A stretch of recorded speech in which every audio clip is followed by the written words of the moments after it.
മന്ത്രിസഭാ യോഗത്തിൽ ഒരു പ്രധാനപ്പെട്ട തീരുമാനം തിരുവനന്തപുരം കാസർഗോഡ് സിൽവർ ലൈൻ പദ്ധതി റദ്ദ് ചെയ്ത് ഉത്തരവ് പുറപ്പെടുവിക്കാനുള്ള തീരുമാനമെടുത്തു.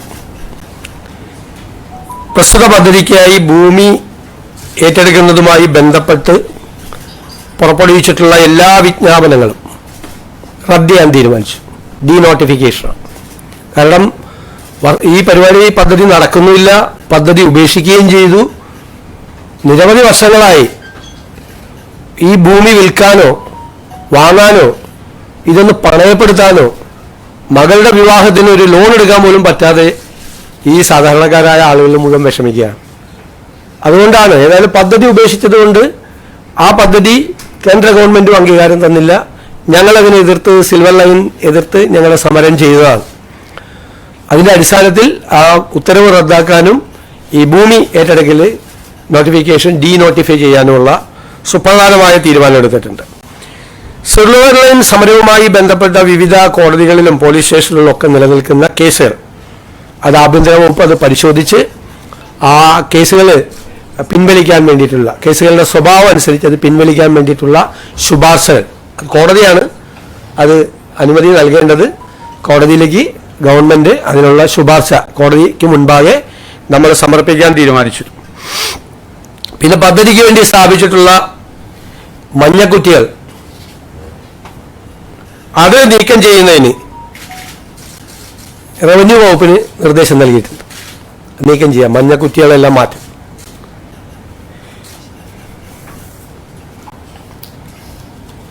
പിന്നെ രണ്ടാമത് PSCയുമായി ബന്ധപ്പെട്ട ലിസ്റ്റ് നമുക്ക് റാങ്ക് ലിസ്റ്റുകളുടെ കാലാവധി ഇപ്പോൾ അവസാനിക്കുന്നതും 2026 ഓഗസ്റ്റ് 31-നകം കാലാവധി അവസാനിപ്പിക്കുന്നതുമായ എല്ലാ റാങ്ക് പട്ടികകളുടെയും കാലാവധി നവംബർ 30 വരെ ദീർഘിപ്പിക്കുന്നതിന് PSCക്ക് ശുപാർശ ചെയ്യാൻ തീരുമാനിച്ചു. 2026 ഓഗസ്റ്റ് 31-നകം കാലാവധി അവസാനിക്കുന്ന എല്ലാ റാങ്ക് പട്ടികകളുടെയും കാലാവധി 2026 നവംബർ 30 വരെ ദീർഘിപ്പിക്കുന്നതിന് PSCയോട് റെക്കമെൻഡ് ചെയ്യാൻ തീരുമാനിച്ചു. അത് നമ്മൾ കളക്ട് ചെയ്തിട്ടുണ്ട്, അത് പറയാം, വിശദാംശങ്ങൾ പിന്നീട് പറയാം.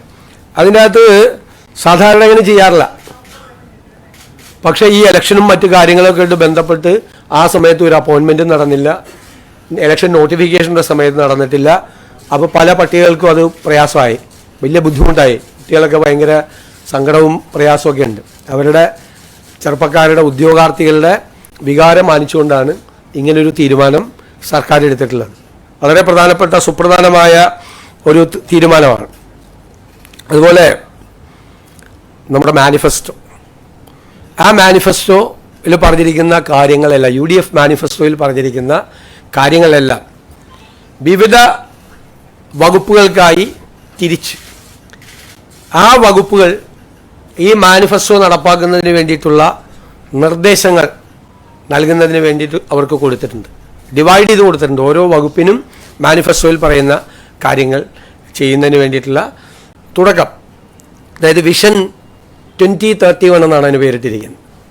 2031 ഈ സർക്കാരിൻ്റെ കാലാവധി അവസാനിക്കുന്നതിന് മുമ്പ് തന്നെ മാനിഫെസ്റ്റോയിൽ ജനങ്ങളോട് നൽകിയിരിക്കുന്ന വാഗ്ദാനങ്ങൾ മുഴുവൻ പാലിക്കുന്നതിന് വേണ്ടിയിട്ടുള്ള നടപടികൾ ഇപ്പോൾ ആരംഭിക്കാൻ പറഞ്ഞിട്ടുണ്ട്. മാത്രമല്ല ജൂൺ 1-ാം തീയതി മുതൽ 100 ദിവസക്കാലം ഏറ്റവും അത്യാവശ്യമായി ചെയ്തു തീർക്കേണ്ട കാര്യങ്ങൾ ചെയ്യാനുള്ളൊരു കർമ്മ പരിപാടി കൂടി വരും 100 ദിവസത്തേക്ക്. ജൂൺ 1-ാം തീയതി മുതലുള്ള 100 ദിവസത്തേക്ക് അതിനെ ഏറ്റവും പെട്ടെന്ന് ചെയ്തു തീർക്കാൻ പറ്റുന്ന പ്രപ്പോസൽസ് വിവിധ വകുപ്പുകളിൽ നിന്ന് വളരെ കിട്ടും. അത് തയ്യാറാക്കി എല്ലാ കാര്യങ്ങളും നമുക്ക് തീർക്കാൻ പറ്റാവുന്ന മുഴുവൻ കാര്യങ്ങൾ, ചിലപ്പോൾ ചെറിയ ഇൻ്റർവെൻഷൻ കൊണ്ട് തീർക്കാം, ചിലപ്പോൾ ചില വിഷയങ്ങൾ പരിഹരിച്ചുകൊണ്ട് തീർക്കാൻ പറ്റും.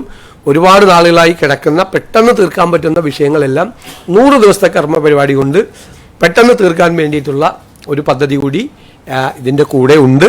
മാനിഫെസ്റ്റോ നടപ്പാക്കും. മാനിഫെസ്റ്റോ നടപ്പാക്കുന്നതിൻ്റെ ആദ്യ ഭാഗമായിട്ടാണ് അതിനകത്ത് 100 ദിവസം കൊണ്ട് തീർക്കാവുന്ന കർമ്മ പരിപാടികൾ കൂടി ആസൂത്രണം ചെയ്തിട്ടുള്ളത്.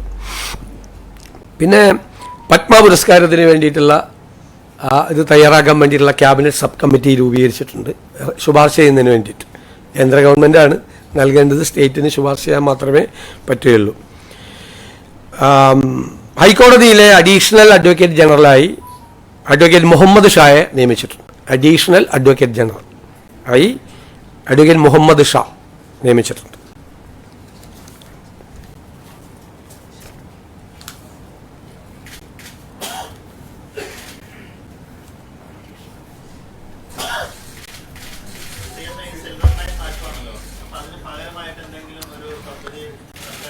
അല്ല, അതിപ്പോൾ ഞങ്ങളത് സ്റ്റഡി ചെയ്യുകയാണ്.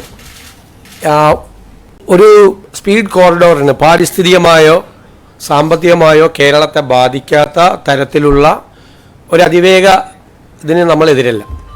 നമ്മളിതിനെ എതിർക്കാൻ കാര്യം അതിനൊരു പ്രോപ്പർ DPR പോലും ഉണ്ടായിരുന്നില്ല. പാരിസ്ഥിതികമായ ദുരന്തമായിരുന്നു അത് നടപ്പാക്കിയിരുന്നെങ്കിൽ സിൽവർ ലൈൻ. കാരണം 300 കിലോമീറ്റർ ദൂരം 30 അടി ഉയരത്തിലെ എംബാങ്ക്മെൻ്റ് ആയിരുന്നു. കേരളത്തിൻ്റെ ഒരു ജോഗ്രഫിക്കൽ സ്റ്റേച്ചർ എന്ന് പറഞ്ഞാൽ എന്താ, സ്ലോപ്പാണ് കേരളം അല്ലേ. അവിടെ നിന്ന് നദികൾ ഒഴുകി താഴേക്ക് വന്ന് കടലിൽ പതിക്കുന്ന ഒരു സ്ലോപ്പായിട്ടുള്ള സ്ഥലമാണ്. അതിനിടയിൽ 30 അടി ഉയരത്തിൽ 300 കിലോമീറ്റർ ദൂരം എംബാങ്ക്മെൻറ്റ് പണിയുക എന്ന് പറഞ്ഞ ഒരു സസ്റ്റൈനബിൾ ആയിട്ടുള്ള പ്രോജക്റ്റ് ആയിരുന്നില്ല. അത് എൻവയൺമെൻറ്റ് ഡിസാസ്റ്റർ ഉണ്ടാവുമായിരുന്നു, പാരിസ്ഥിതിക ദുരന്തം ഉണ്ടാവുമായിരുന്നു ഇല്ലേ. പിന്നെ 200 കിലോമീറ്റർ ദൂരം 10 അടി ഉയരത്തിൽ മതിലായിരുന്നു. ഇപ്പോൾ മൺസൂൺ തുടങ്ങിക്കഴിഞ്ഞാൽ ട്രെയിൻ മാത്രമല്ല ബോട്ട് കൂടി ഓടിക്കായിരുന്നു. ആ സ്ഥിതിയാണ്. അത് നമ്മൾ വളരെ നന്നായി UDFൻ്റെ ഒരു സബ് കമ്മിറ്റി പഠിച്ച് UDFൽ കൊണ്ടുവന്നപ്പോൾ, എന്നിട്ട് ഞാൻ രണ്ടാമത് അത് കൊടുത്തു വിട്ട് എല്ലാ പാർട്ടികളും ഒന്നും കൂടി സ്റ്റഡി ചെയ്ത് വരാൻ. അങ്ങനെ ഞങ്ങൾ എക്സ്പേർട്സുകളുമായി സംസാരിച്ച് കേരളത്തിൻ്റെ വിവിധ സ്ഥലങ്ങളിൽ സിറ്റിംഗ് നടത്തി, railway experts, financial experts, environment എക്സ്പേർട്സുമായിട്ട് സംസാരിച്ചിട്ട് തയ്യാറാക്കിയ ഒരു റിപ്പോർട്ടാണ് നടപ്പാക്കരുത്. അതുകൊണ്ടാണ് പിന്നെ ഗവൺമെൻറ് അത് വലിയ ഉപേക്ഷിക്കുകയും ചെയ്തു. പക്ഷേ ആ നോട്ടിഫിക്കേഷൻ ഇപ്പോഴും അങ്ങനെ കിടക്കുകയാണ്. എന്നിട്ട് ശിക്ഷ പോലെ സമരം ചെയ്തതിനുള്ള പാവങ്ങൾക്കുള്ള ശിക്ഷ പോലെ ആ നോട്ടിഫിക്കേഷൻ വേണ്ടാന്ന് പദ്ധതി ഉപേക്ഷിച്ചു. ഒറ്റ ഓർഡർ ഇറങ്ങിയാൽ മതി ഡീനോട്ടിഫൈ ചെയ്യാൻ. അവർക്ക് ഒരു ഞാൻ പറഞ്ഞല്ലോ, മകളുടെ കല്യാണത്തിന് അല്ലെങ്കിൽ വീട്ടിലൊരു ആവശ്യത്തിനും ഭൂമി പണയം പോലും വെക്കാൻ പറ്റാത്ത പാവങ്ങളാണ്, കരച്ചിലാണ് എപ്പോഴും, സങ്കടങ്ങൾ. അപ്പോൾ ഞങ്ങൾ പുതുയുഗ യാത്രയുമായി പോയ സമയത്ത് അവരുമായിട്ട് ഞങ്ങൾ ഇൻട്രാക്ഷൻ നടത്തിയിരുന്നു. അത് പോയ ജില്ലകളിലെല്ലാം അവർ പരാതി പറഞ്ഞിരുന്നു. അത്തരം പരാതികളൊക്കെ നമുക്ക് പെട്ടെന്ന് തീർക്കാൻ പറ്റാവുന്ന പരാതികളാണ്. അതൊക്കെ ഒരു ഗവൺമെൻറ്റിൻ്റെ ഒരു വേഗത അക്കാര്യത്തിലുണ്ട്.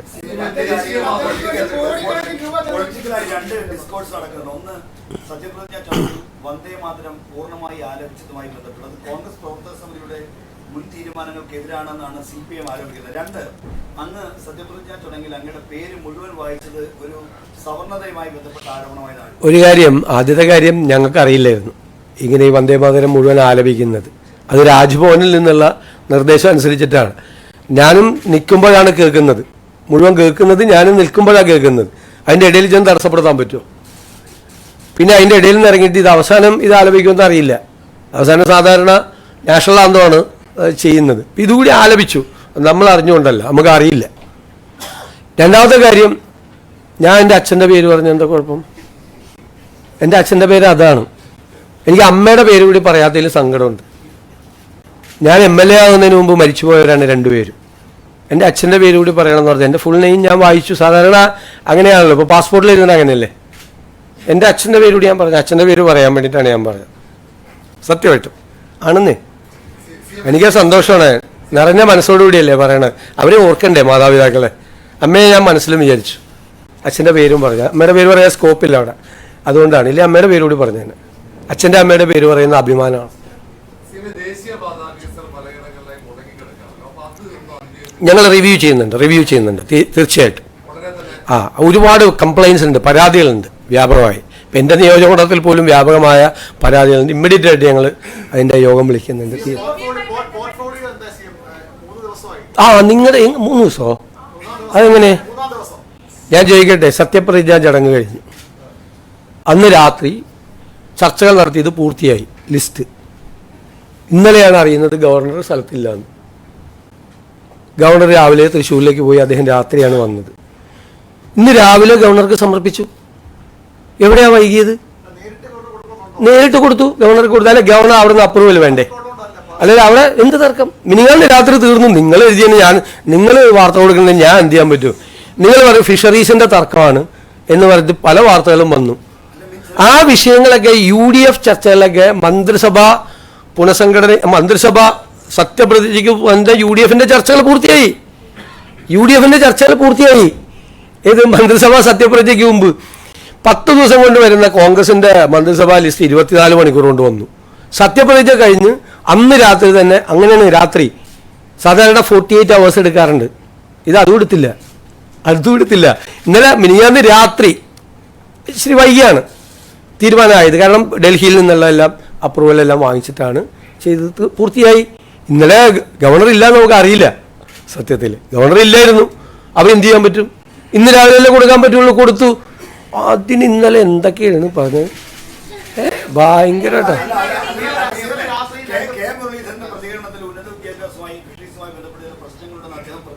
ഇല്ല ഒരു വിഷയം ഉണ്ടായി. അതൊക്കെ 3 ദിവസം 4 ദിവസം മുമ്പ് സെറ്റിൽഡാണ് ആ വിഷയം.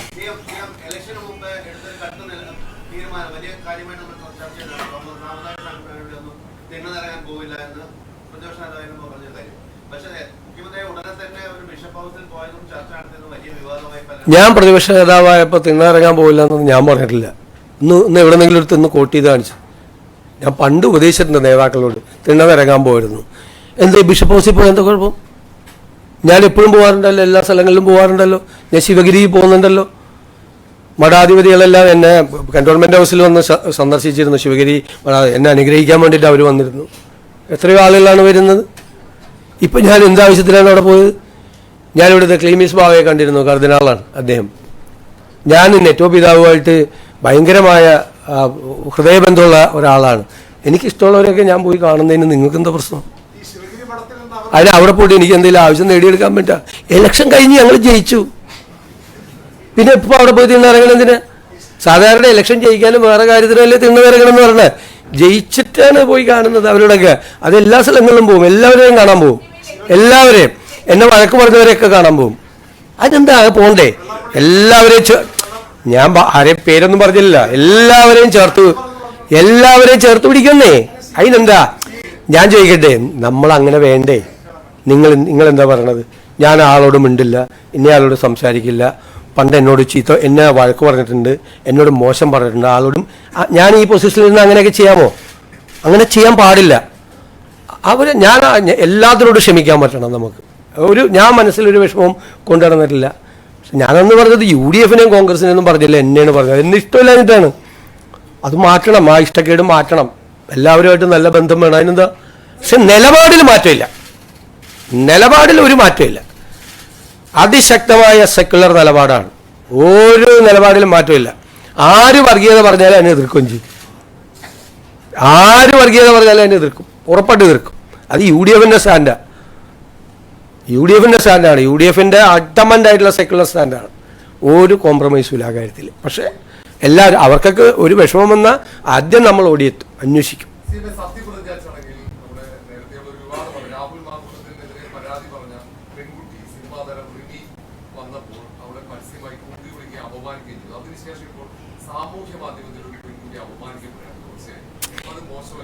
ഞാൻ ഏറ്റവും കൂടുതൽ അപമാനിക്കപ്പെടുന്നത് മാധ്യമപ്രവർത്തകർ, വനിതാ മാധ്യമപ്രവർത്തകരിൽ ഏറ്റവും കൂടുതൽ അപമാനിക്കപ്പെടുന്നത് മാധ്യമങ്ങളിൽ ഇല്ലേ? ഏറ്റവും കൂടുതൽ അപമാനിക്കപ്പെടുന്നത് വനിതാ മാധ്യമപ്രവർത്തകരില്ലേ? സ്ത്രീകളെ അപമാനിക്കാൻ വേണ്ടിയുള്ള സ്ഥലമായി സോഷ്യൽ മീഡിയ മാറി. ആരെയും അപമാനിക്കരുത്. ഞങ്ങളുടെ നിലപാട് നേരത്തെ അങ്ങനെയാണ്, ഇപ്പോഴും അങ്ങനെയാണ് നിലപാട്. ഒരു സ്ത്രീയെയും ഒരാളെയും അപമാനിക്കരുത്. ആളുകളെ അപമാനിക്കാനുള്ള സ്ഥലമല്ല സോഷ്യൽ മീഡിയ എന്ന് പറയുന്നത്. അത് ചെയ്യരുതെന്നാണ് എൻ്റെ വിനീതമായ അഭ്യർത്ഥന എല്ലാ ആളുകളോടും. എത്രയോ മാധ്യമപ്രവർത്തകരാണ്, സ്ത്രീകളായ മാധ്യമപ്രവർത്തകരാണ് എന്തെല്ലാം മോശമായ വാക്കുകൾ ഉപയോഗിച്ചാണ് അവരെ അവമാനിക്കുന്നത്. അതിൻ്റെയൊക്കെ കേന്ദ്രം എവിടെ നിന്നായിരുന്നു കൂടി അന്വേഷണങ്ങൾ.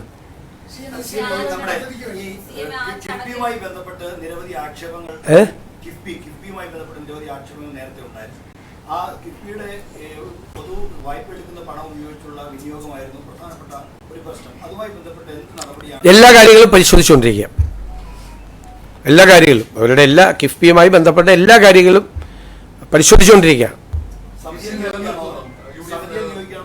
അല്ല, പരിശോധിച്ചുകൊണ്ടിരിക്കുകയാണ്. ഫിനാൻസുമായിട്ട് കൂടി ബന്ധപ്പെട്ടതല്ലേ. അല്ല, അതൊക്കെ പരിശോധിച്ചുകൊണ്ടിരിക്കുകയാണ്. തീരുമാനം എടുത്തിട്ടില്ല. തീരുമാനം എടുത്താൽ ആദ്യം ഞാൻ പറഞ്ഞിട്ടുണ്ടല്ലോ, നിങ്ങളോട് പറയുന്നത്.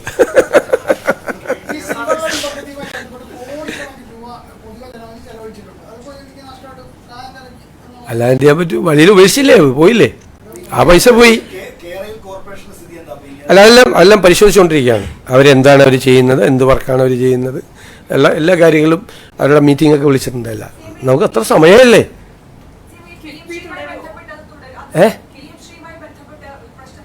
അല്ല, പരിശോധിക്കപ്പെടേണ്ട കാര്യം അതിൻ്റെ സ്റ്റേറ്റസ് എന്താണെന്ന് നോക്കണം, ലീഗൽ സ്റ്റേറ്റസ് എന്താണെന്ന് നോക്കണം. ഒരു ഗവൺമെൻറ് എഗ്രിമെൻ്റ് വെച്ചതാണ്, അപ്പോൾ അത് നോക്കണം. നോക്കിയിട്ട് ഞാൻ അത് റിപ്പോർട്ട് തേടിയിട്ടുണ്ട്. എന്നെ സംബന്ധിച്ച് വിദ്യാഭ്യാസ വകുപ്പിൽ നിന്ന് അതിൻ്റെ റിപ്പോർട്ട് തേടിയിട്ടുണ്ട്. ഒന്ന്, ഈ വകുപ്പുകളൊക്കെ ഇപ്പോൾ ഇന്ന് വരുമല്ലേ ഉള്ളൂ. ഇന്ന് വകുപ്പ് വന്നിട്ടല്ലേ ഏത് വകുപ്പ് മന്ത്രിയാണെന്ന് അറിയുള്ളൂ. എന്നിട്ടല്ലേ നമുക്ക് അത്രയും ഡീറ്റെയിൽസിലേക്ക് നമുക്ക് പോകാൻ പറ്റുള്ളൂ. അതല്ലേ ഞാൻ പറഞ്ഞത്, അത് പരിശോധിച്ചുകൊണ്ടിരിക്കുകയാണ്. ക്യാബിനറ്റ് ഡിസിഷൻ പറയാമല്ലോ.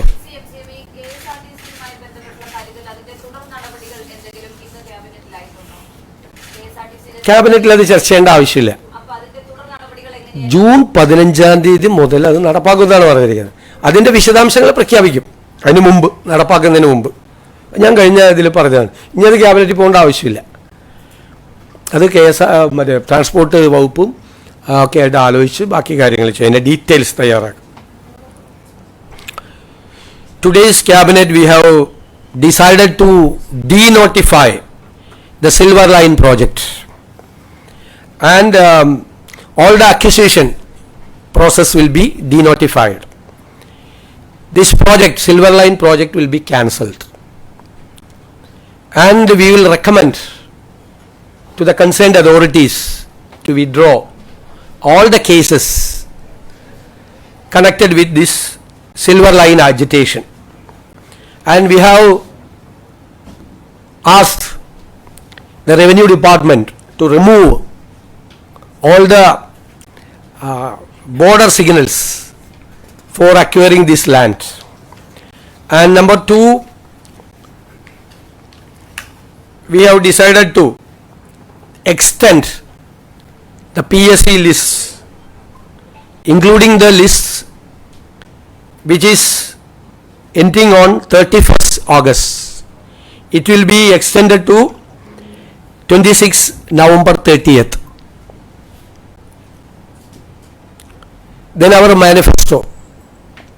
We have divided the promises in the manifesto to the various departments, and we asked to report how can we implement this promises given to the people of Kerala. And there should be a 100 days programs which starts on 1st of June to cure the immediate issues, to address the immediate issues. Within 100 days we will solve those issues reported by the various departments. And we have constituted a cabinet subcommittee to recommend for the Padma awards to the central government. ഞാൻ വേറൊരു കാര്യം കൂടി പറയാൻ വിട്ടുപോയി. Medical negligence കൊണ്ട് മരണപ്പെട്ട കൊല്ലത്തെ വേണുവിൻ്റെ കുടുംബത്തിന് 5 ലക്ഷം രൂപ ധനസഹായം കൊടുക്കാൻ തീരുമാനിച്ചത്. അത് മെഡിക്കൽ നെഗ്ലിജൻസ് ആണെന്നുള്ള റിപ്പോർട്ടും വന്നിട്ടുണ്ട്. അതിൻ്റെ അടിസ്ഥാനത്തിൽ ആ കുടുംബത്തിന് ഒരു 5 ലക്ഷം രൂപ ധനസഹായമായി ഒരു പ്രത്യേക കേസായിട്ട് പരിഗണിച്ചിട്ടാണ്, മെഡിക്കൽ നെഗ്ലിജൻസ് ആണ്, അത് കൊടുക്കാൻ വേണ്ടി തീരുമാനിച്ചു.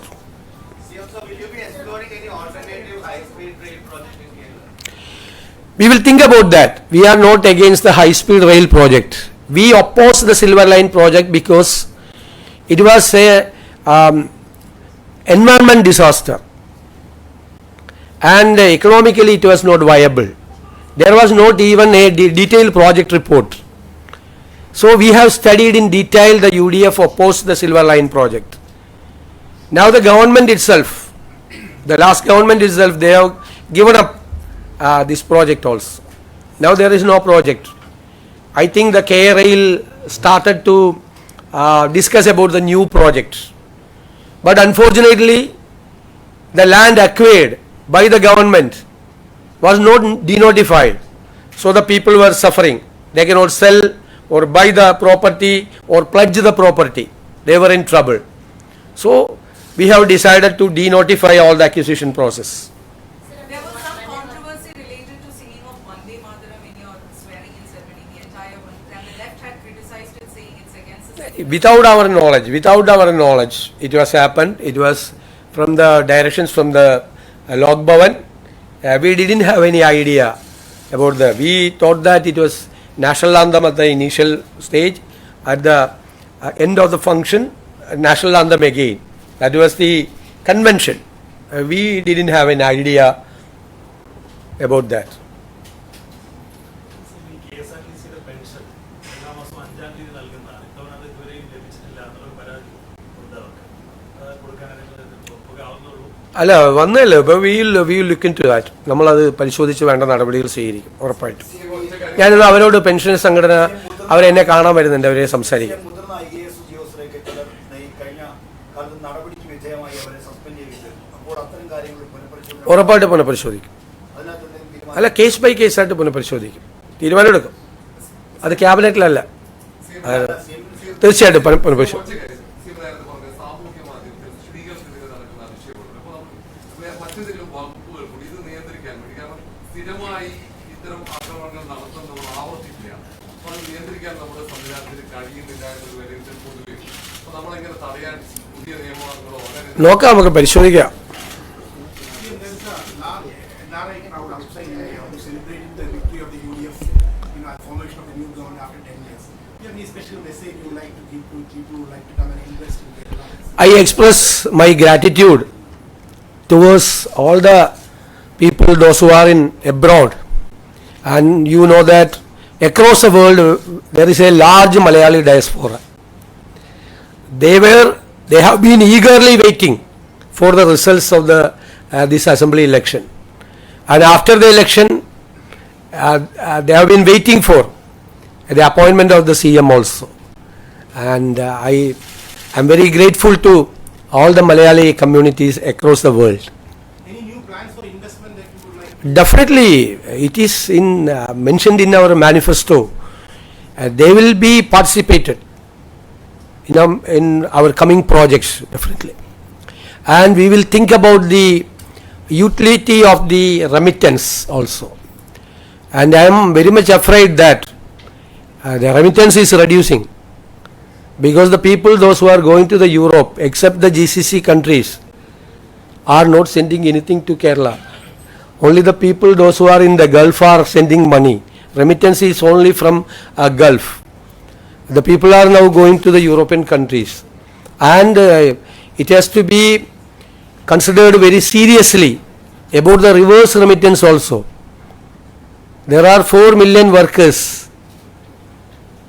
from other states are working in Kerala. 4 million. They are not spending, they are spending very little amount here. This amount is, I'm not